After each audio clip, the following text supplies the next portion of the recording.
সরকারি চাকরিতে কোটা বহাল করে হাইকোর্টের দেয়া রায়ের উপরে স্থিতাবস্থা জারি করেছেন আপিল বিভাগ।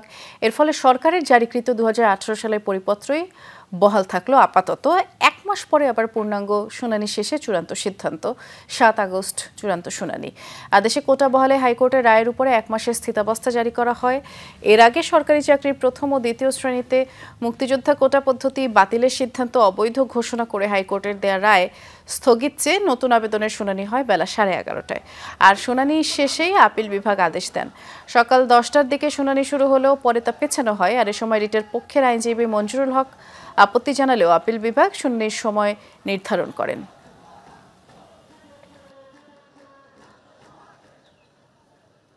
তো আদালত উভয় পক্ষকে শুনানি করে ওনারা স্ট্যাটাসকো দিয়েছেন সাবজেক্ট ম্যাটারে, অর্থাৎ এখন যে অবস্থায় আছে সেই অবস্থায় থাকবে।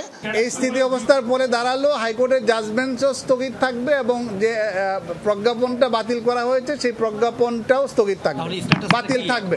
তার মানে হচ্ছে 18 সাল থেকে যেভাবে নিয়োগ প্রক্রিয়া চলে আসছিল সেই নিয়োগ প্রক্রিয়া চলতে থাকবে। সিলন ফ্যামিলি ব্লেন্ডের কড়ালিকার আর সতেজ স্বাদের পারফেক্ট ব্লেন্ডে স্বপ্নেরা মিলুক টানা।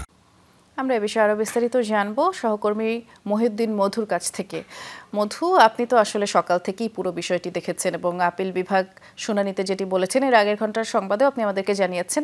এখনকার দর্শকদের জন্য আবারও একটু আপনি আমাদেরকে বিস্তারিত করে জানাবেন এবং চূড়ান্ত শুনানি কবে নাগাদ হবে এ বিষয়ে যেই আপডেট আপনার কাছে আছে সেটিও জানতে চাই। বৃষ্টি, প্রথমত হচ্ছে একেবারে সহজ করে যে কথাটি বলা যায়, আগামী 1 মাসের জন্য হাইকোর্টের যে রায় সেটির কার্যকারিতা থাকছে না এবং 2018 যে পরিপত্র সেটি বহাল থাকছে, অর্থাৎ কোটা পদ্ধতি যে বাতিল করা হয়েছিল সে বাতিলই থাকছে 1 মাস। 7 আগস্ট চূড়ান্ত শুনানির জন্য সেটি আবার সর্বোচ্চ আদালতে আপিল বিভাগে আসবে। সেখানে আবার চূড়ান্ত সিদ্ধান্ত হবে শুনানি শেষে যে আসলে কি হবে, কি থাকবে কি থাকবে না। অর্থাৎ আমরা একটু সহজ করে একটু বুঝতে চাই যে কি হয়েছিল বিষয়টি। যে আপিল বিভাগে যখন আজকে শুনানিটি হয় সেটি একটি ভিত্তি ছিল যে হাইকোর্টের রায় না পেয়েও কিভাবে আপিল বিভাগের শুনানিটি হলো।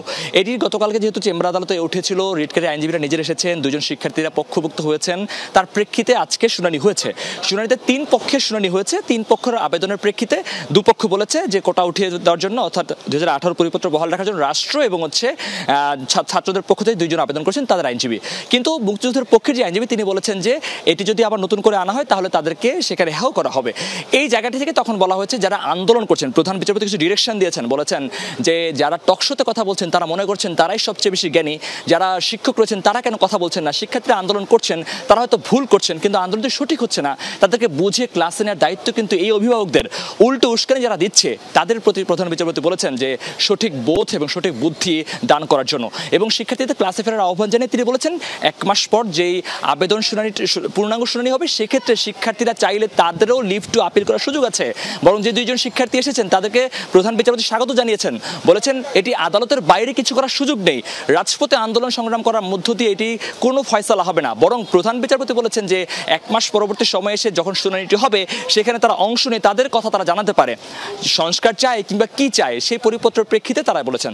তবে 1 মাস যে অবস্থানটির কথা বলা হয়েছে 7 আগস্টের আগ পর্যন্ত হাইকোর্টের যে কার্যকারিতা, যেহেতু এটির আদেশ এখনো সরকারের কাছে পৌঁছায়নি, এটির আদেশের কপি এখনো পর্যন্ত আপিল বিভাগে পৌঁছায়নি, সেক্ষেত্রে এখন পর্যন্ত স্টপ। অর্থাৎ তিনি বলেছেন যে আপাতত চুপ থাকার জন্য এবং ক্লাসে ফিরে যাওয়ার জন্য 1 মাস পরের শুনানি শেষে যখন সিদ্ধান্ত আসবে তখন বোঝা যাবে যে কি করা যায় এবং কি হবে। আমাদেরকে আসলে 7 আগস্ট পর্যন্ত অপেক্ষা করতে হবে এবং আন্দোলনকারীদের এইখান থেকে তাদের বার্তা নিতে হবে। অনেক ধন্যবাদ মধু, আপনি আমাদেরকে বুঝিয়ে গোটা বিষয়টি জানিয়েছেন।